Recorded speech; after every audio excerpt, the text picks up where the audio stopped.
Hello everyone, welcome back to another tutorial, and today we'll be doing an advanced level pose, which is the 8-angle pose or the Ashtavakrasana. Now before I go ahead, let me just tell you, this comes in the third series of Ashtanga practice, so that means it's no way a very beginner pose. If you've just started off and you think you don't have the strength to go ahead and do it, maybe you should build up your strength before you come back, though we will be learning it step by step from a beginner to an advanced variation. But mentally be prepared that it's okay if you don't get it in the first try. So let's get straight into it. So all you would need for this practice is 2 blocks. Let's first demonstrate how this pose is done. Again, this is going to be a lot of arm strength. So if you cannot do a Chaturanga, still work on getting your Chaturanga right before you come here. Also, this pose requires a lot of hip opening. So if your hips are very tight and if you can't get your hips to here, then again work on opening up your hips before you attempt this pose. It's like a prerequisite. So let's see how the pose is done. So basically I'm going to start with my left side first. So you try to place your knee as far behind as your shoulder as you can. So notice that it's kind of hanging here. Leg is very comfortable here, but yeah, my shoulders are still open. Lift the other leg, bring it as close to the chest as possible, interlock it, keeping not your foot flex, you kind of lock it, and from here you're going to lift up, send your body forward, and then extend, straighten the legs, and bend down and gaze up, and come back the same way. So that's how the pose looks like. It's an excellent pose to check your strength on both the sides and also check your flexibility on both the sides, but a little difficult to get. So we'll use our blocks, and let's see if you're a very beginner how to attempt it one by one. And let's start with the warm-up. So a few things that one needs to keep in mind is that you need to open up the hips but also keep the back straight. So I'm keeping my back straight. I'm gonna bend down and really lift my foot up. So I'm going to place the base of my foot on my bicep. I'm going to lift up, find that extension and lengthen the spine. And as I do it, I'll feel a pinch in my hip flexor. From here, if I rock back and forth, it's going to open up. It's going to kind of open up the hip joint, and that's what you want. Really hug it tight and rock it like a baby, and drop it. Do it on the other side. So just lift up.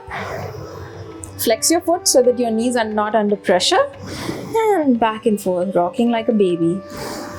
Keeping that back straight, extending that spine, finding that length, still opening up the hip, and release. Now once that's done, I know it's kind of intimidating to lift your body up and kind of go forward. I know it's challenging in all the arm balances because you're kind of scared of falling over, which is again completely understood.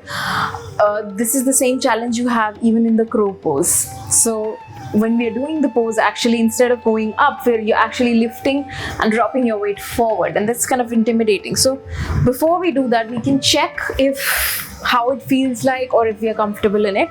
So I'm going to place the block on the level 1 position down. I'm going to place my hips on top of it and extend my legs like so. From here, I am going to cross it. So from here, I'm going to flex my feet and kind of cross it and make a hook. And here, I place my palms underneath, shoulder width apart. I bend down and I kind of straighten up my legs to get a feeling of how it feels like. So I'm going forward, but yeah, safely, because my hips are really on top of that. So again, let's do it on the other side. So placing the block, I'm going to lift my hips, place it on the block, extend my feet forward, hook them, cross it. My top foot on top and bottom foot on bottom. Then placing my elbows almost shoulder distance apart, I'm going to bend forward, extend the legs and kind of get the feeling of how it feels like. If this feels too much, I think you should practice here. But if you're comfortable here, then the next thing to do is we try the full pose but with blocks, because the blocks are going to give us that extra space that we might need to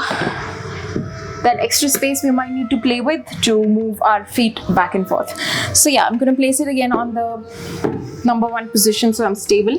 So I'm placing them approximately shoulder width apart, maybe a little more. That's completely okay, but not narrower. So let's try the pose now. The back of my knee is on my shoulder. My foot is considerably easy here. I'm going to lift the leg. I'm going to lift the other leg, bring it close to the chest. So from here, I'm going to hook it, lift up, send my body forward, extend, bend down and gaze up. And come back up the same way. Hope you like this video and you will give this a try. Don't forget to like, share and subscribe, and I'll see you tomorrow.